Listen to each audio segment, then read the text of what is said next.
ये next chapter start कर रहे हैं हम, chapter number 9। Chapter number 9 start कर रहे हैं हम। चैप्टर का नाम है ट्रांसपोर्ट। इसमें टॉपिक जो है वो है ब्लड। टॉपिक का नाम है ब्लड,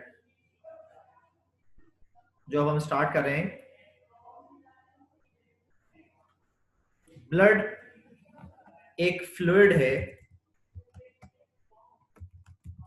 ये एक फ्लूइड है, लिक्विड है, which is red in colour, जो रेड कलर का है। ये फ्लो करता है इन वेसल्स। ये वेसल्स में फ्लो करता है। वेसल से मुराद है आर्टरी, वेन और कैपिलरी। इनमें ब्लड फ्लो करता है। इसका काम है ट्रांसपोर्ट कराना सब्सटेंसेस की। इसके अलावा इसका काम है वेस्ट की एक्सक्रीशन कराने में मदद करना, ट्रांसपोर्ट कराना गैसेस की, मेंटेन कराना बॉडी के टेम्परेचर को, बॉडी को प्रोटेक्ट करना किसी भी किस्म के बीमारी फैलाने वाले से।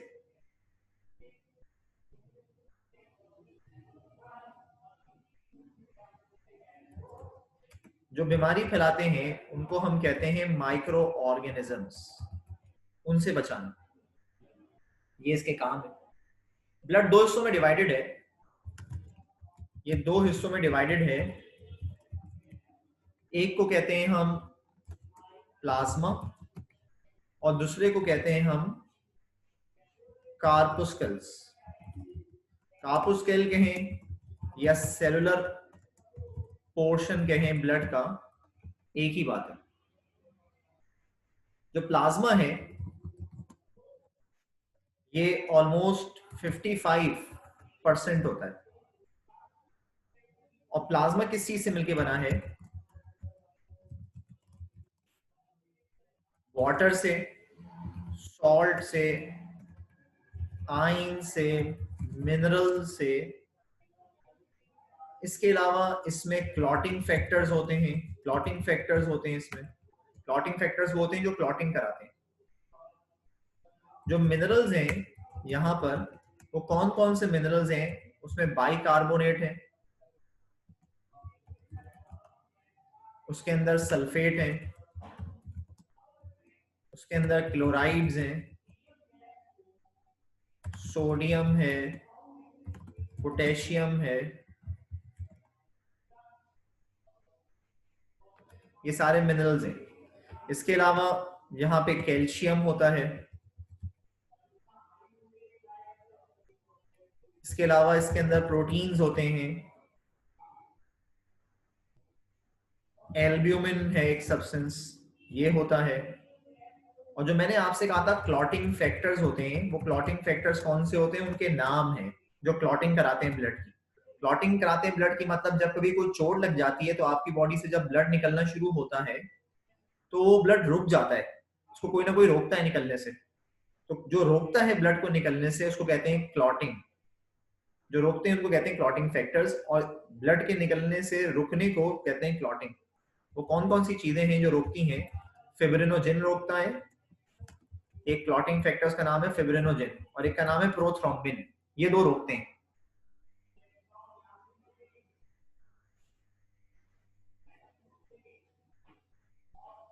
तो प्लाज्मा के ये सारे कंपोनेंट्स हैं जो मैंने आपको बताए अभी, जो लिख के भी भेजे मैंने आपको चैट में।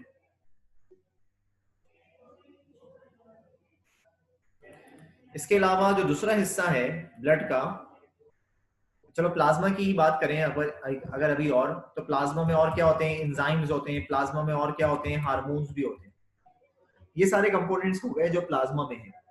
अब आप सेलुलर पार्ट में आ जाएं ब्लड के। तो ब्लड का जो सेलुलर पार्ट है उसमें क्या क्या सेल्स हैं? कौन कौन से सेल्स हैं? उसमें रेड ब्लड सेल्स होते हैं। इनको आप कहते हैं एरिथ्रोसाइट्स। इसमें व्हाइट ब्लड सेल्स होते हैं, उनको आप कहते हैं ल्यूकोसाइट्स। और फिर प्लेटलेट्स होते हैं। तो अब इन सेल्स की बात, सबसे पहले कौन से हैं? Red blood cells. Red blood cells जो हैं, रेड ब्लड सेल्स जो हैं ये बाई कॉनकेव होते हैं। बाई कॉनकेव मतलब ऊपर से भी दबे हुए हैं और नीचे से भी दबे हुए हैं, डिस्क लाइक हैं, डिस्क के जैसे हैं। इसके अलावा इनका डायमीटर कितना है? 0.007 मिलीमीटर। 0.007 मिलीमीटर डायमीटर इनका। ये नॉन न्यूक्लिएटेड होते हैं। नॉन न्यूक्लिएटेड का मतलब इनमें न्यूक्लियस नहीं होता, इनमें न्यूक्लियस नहीं होता। ये कंटेन करते हैं एक पिगमेंट, उसका नाम है हीमोग्लोबिन। हीमोग्लोबिन जो कि दरअसल ट्रांसपोर्ट कराता है ऑक्सीजन की और कार्बन डाइऑक्साइड की, ये कराता है ट्रांसपोर्ट। रेड ब्लड सेल कितने हैं? 5 मिलियन है। तादाद इनकी कितनी है? 5 मिलियन है। फॉर्म कहाँ होते हैं ये रेड ब्लड सेल? बनते कहाँ पर हैं? रेड ब्लड सेल फॉर्म कहाँ होते हैं, बनते कहाँ हैं? रेड ब्लड सेल बेटे बोन मैरो में बनते हैं। रेड ब्लड सेल कहाँ बनते हैं? बोन मैरो में बनते हैं। बोन मैरो कहाँ होता है? हड्डियों के अंदर होता है। रेड ब्लड सेल कहाँ बनते हैं? बोन मैरो में बनते हैं। बोन मैरो कहाँ होता है? हड्डियों के अंदर होता है।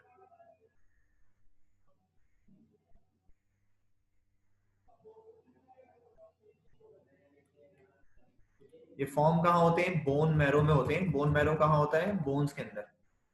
इनकी जो लाइफ है वो कितनी है? 120 डेज। 120 दिन तक जिंदा रहते हैं रेड ब्लड सेल, उसके बाद खत्म हो जाते हैं और दोबारा बन जाते हैं। स्प्लीन और लीवर इनको खत्म करते हैं। तो ये तो बात थी रेड ब्लड सेल्स की।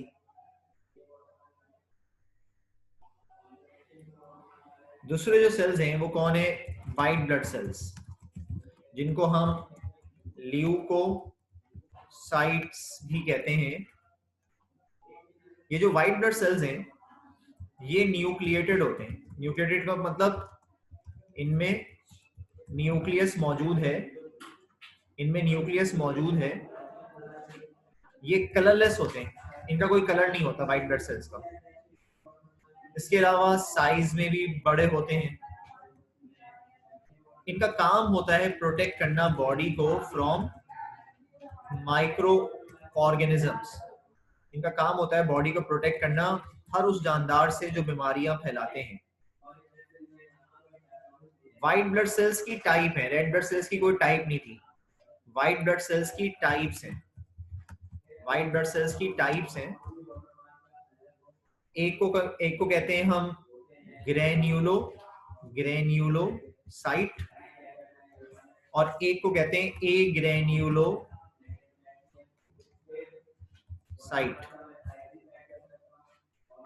ये जो ग्रेन्यूलो लफ्ज है, ग्रेन्यूलो वर्ड निकला है ग्रेन्यूल से। ग्रेन्यूल का मतलब होता है जिसकी सरफेस अनइवन हो, उभरी हुई सरफेस हो। और ए ग्रेन्यूलो का मतलब होता है जिसकी सरफेस स्मूथ हो, जिसपे कोई ग्रेन्यूल ना हो।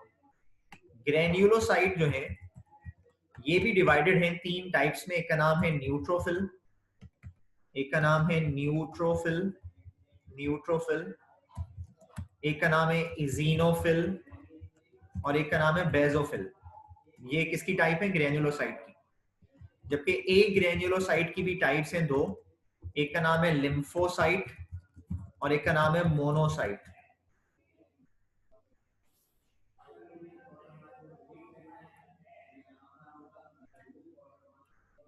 जो ग्रेन्यूलोसाइट है मतलब न्यूट्रोफिल, इजीनोफिल और बेजोफिल, ये 3 है। जो न्यूट्रोफिल है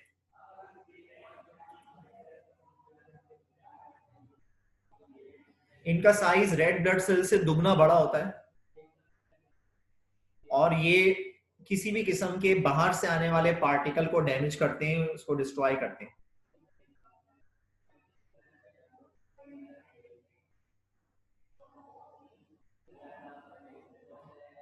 और इनका जो न्यूक्लियस है उसकी 2 से लेके 5 लोब्स होती हैं। जो इजीनोफिल है इसके न्यूक्लियस की 2 लोब्स होती हैं, लोब्स मतलब हिस्से। और जो बेजोफिल है इसकी भी न्यूक्लियस की 2 लोब्स होती हैं।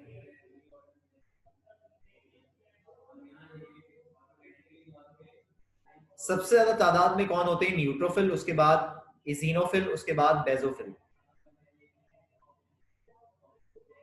न्यूट्रोफिल तो मैंने कहा हर बाहर से आने वाली चीज को डैमेज करेंगे, खत्म करेंगे। इसिनोफिल जो है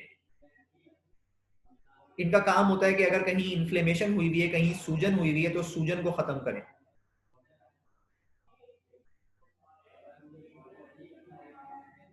और किसी भी किस्म के पैरासाइट को मारें।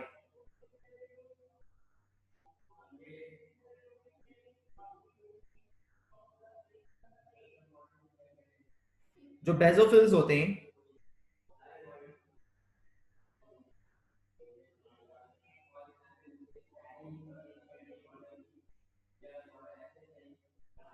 ये बेजोफिल एक सब्सटेंस रिलीज करते हैं, उसका नाम है हेपरिन।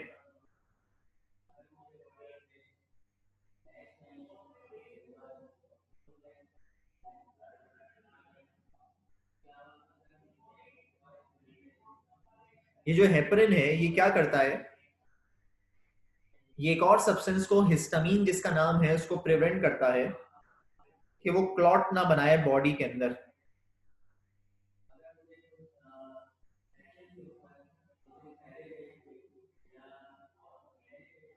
इसके अलावा जो ए ग्रेनुलोसाइट है, जो 2 हैं, मोनोसाइट और लिम्फोसाइट। मोनोसाइट्स 3 से 4 गुना तक बड़े होते हैं रेड ब्लड सेल्स के मुकाबले में, और ये लार्ज पार्टिकल्स को जो बॉडी में आते हैं उनको खत्म करते हैं, उनको खा जाते हैं, वायरस बैक्टीरिया वगैरह को। और जो लिम्फोसाइट्स होते हैं ये थोड़े से बड़े होते हैं रेड ब्लड सेल्स के मुकाबले में, लेकिन तादाद इनकी बहुत ज्यादा है, 32% है ये ब्लड में। और ये भी वायरस को, बैक्टीरिया को, फंजाई को मार के खत्म करते हैं। फिर प्लेटलेट्स हैं, लास्ट चीज जो सेल का, ब्लड का कंपोनेंट है, वो है प्लेटलेट्स। प्लेटलेट्स भी नॉन न्यूक्लिएटेड होते हैं, इनमें भी न्यूक्लियस नहीं होते, बोन मैरो में बनते हैं, हड्डियों में बनते हैं।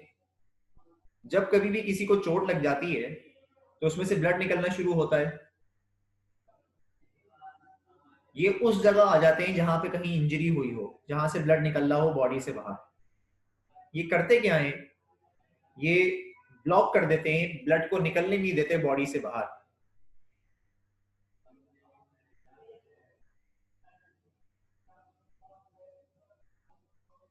ये जो एंजाइम बनाते हैं उस जगह जाके एंजाइम बनाते हैं जहां कट लगा हुआ हो। और वो एंजाइम क्या करता है कि जो फिब्रिनोजिन है जो ब्लड में मौजूद है, उस फिब्रिनोजिन को कन्वर्ट कराते हैं एक फाइबर में, इसका नाम है फिब्रिन। फिब्रिन क्या करता है, उस जगह एक जाल सा बिछा देता है वूंड के या जख्म के या चोट के आसपास, जिससे ब्लड नहीं निकल पाता बाहर और वहां जमना शुरू हो जाता है। इसको हम कहते हैं क्लॉट। तो ये ब्लीडिंग को स्टॉप करते हैं, ये ब्लीडिंग को स्टॉप करते हैं। प्लेटलेट्स का काम ये है। तो यहां तक की सारी वो बात थी जो कि ब्लड से रिलेटेड थी। इसके अलावा यहाँ पे ब्लड डिसऑर्डर्स भी हैं, एक है ल्यूकीमिया और एक है थैलेसीमिया। ल्यूकीमिया और थैलेसीमिया ब्लड रिलेटेड जो डिसऑर्डर हैं, इनको भी चलो साथ ही कर लें हम। ल्यूकीमिया एक ऐसी बीमारी है, इसको हम ब्लड कैंसर कहते हैं, ब्लड का कैंसर कहते हैं, जिसमें जो बोन मैरो में सेल्स बन रहे हैं वो एबनॉर्मल बनने लगते हैं। तो बॉडी में व्हाइट ब्लड सेल्स की तादाद, रेड ब्लड सेल्स की, व्हाइट ब्लड सेल्स की तादाद बहुत ज्यादा हो जाती है और रेड ब्लड सेल्स की तादाद कम हो जाती है। इसके सिम्टम्स क्या नजर आते हैं, जिस इंसान को ल्यूकीमिया होता है उसको बुखार बहुत होता है, फिर एकदम बुखार उतरता है तो ठंड लगती है उसको इन्फेक्शन बहुत ज्यादा होते हैं, उसके लिम्फ नोड बड़े बड़े हो जाते हैं, ब्लीडिंग होती है, उसको खून निकलता है बॉडी के अंदर, ब्रूजिंग होती है मतलब सूजन होती है, लाल कलर के स्पॉट्स पड़ जाते हैं स्किन पे। लीवर और स्प्लीन साइज में बड़ा हो जाता है, वजन बहुत तेजी से गिरता है, वो इंसान बहुत थकता है, हल्का से भी चलेगा थक जाएगा, कमजोरी होगी, नाक से खून आता है, रात में पसीने आते हैं, हड्डियों में दर्द होता है। ये सारे वो सिम्टम्स हैं जो ल्यूकीमिया के पेशेंट के साथ होते हैं। ल्यूकीमिया होता क्यों है बेटे? ल्यूकीमिया होता है इस वजह से कि अगर बिल्फर्स, या तो वायरस की वजह से होते हैं ल्यूकीमिया, वायरस जाके डैमेज कर देते हैं उन सेल्स को जो बोन मैरो के सेल्स हैं जिनका काम है ब्लड को बनाना, या अगर किसी भी वजह से डीएनए डैमेज हो जाएगा, जो डीएनए बोन मैरो के अंदर मौजूद है, जो डीएनए सेल्स का नॉर्मल फंक्शन कराता है, वो अगर डीएनए डैमेज हो गया ब्लड के सेल्स का, तो फिर ये बीमारी हो जाती है। बाज लोगों में जेनेटिक डिसऑर्डर भी होता है। जेनेटिक डिसऑर्डर मतलब उनके जीन्स ही खराब हो जाते हैं, और वो जीन्स खराब होते हैं जो कि बोन मैरो के अंदर है, जिनका काम है ब्लड के सेल्स को बनाना, उसकी वजह से भी इनको बीमारी हो जाती है। जो दूसरी जो बीमारी है इसका नाम है थैलेसीमिया। थैलेसीमिया जो है ये एक ऐसी बीमारी है जो इनहेरिटेड है। इनहेरिटेड का मतलब माँ बाप से मुंतकिल हुई हुई बीमारी है। इस बीमारी में हीमोग्लोबिन अफेक्ट होता है। इस बीमारी में हीमोग्लोबिन सही नहीं फॉर्म होता। थैलेसीमिक पेशेंट जो होते हैं बेटे, ये दो तरह के होते हैं। एक को कहते हैं मेजर थैलेसीमिया, एक को कहते हैं माइनर थैलेसीमिया। जो मेजर थैलेसीमिया वाले लोग होते हैं ना, इन लोगों में हीमोग्लोबिन बनता ही नहीं है। जो मेजर थैलेसीमिया वाले लोग होते हैं इनमें हीमोग्लोबिन बनता ही नहीं है। माइनर थैलेसीमिया वालों में हीमोग्लोबिन थोड़ा बहुत बनता है। तो ये जो लोग होते हैं इनको कंटिन्यू ब्लड की जरूरत होती है, इनको ब्लड चढ़ता रहता है दूसरे इंसानों का। अब ये जो लोग, इनके सिम्टम्स क्या होंगे? इनका कलर पीला पड़ जाएगा, बॉडी की ग्रोथ कम होगी, यूरिन बहुत डार्क कलर का आएगा, भूख नहीं लगेगी इनको, पुअर एपेटाइट होगा, लीवर और स्प्लीन इनका भी लार्ज हो जाएगा, लीवर स्प्लीन हार्ट ये सब इनका बड़ा हो जाएगा साइज में, इनको जॉन्डिस होगी। और ये जो थैलेसीमिया बीमारी है ये बचपन से होने वाली बीमारी है। बिलफर्स कोई बच्चा पैदा होगा, उसको पैदा होने के साथ ही हुआ होगा थैलेसीमिया। ल्यूकीमिया में ऐसा नहीं है, ल्यूकीमिया कभी भी हो सकता है। थैलेसीमिया जो है ये बचपन की बीमारी है, इनहेरिटेड है, तो बच्चा जब पैदा होगा तो उस बीमारी को लेकर पैदा होगा।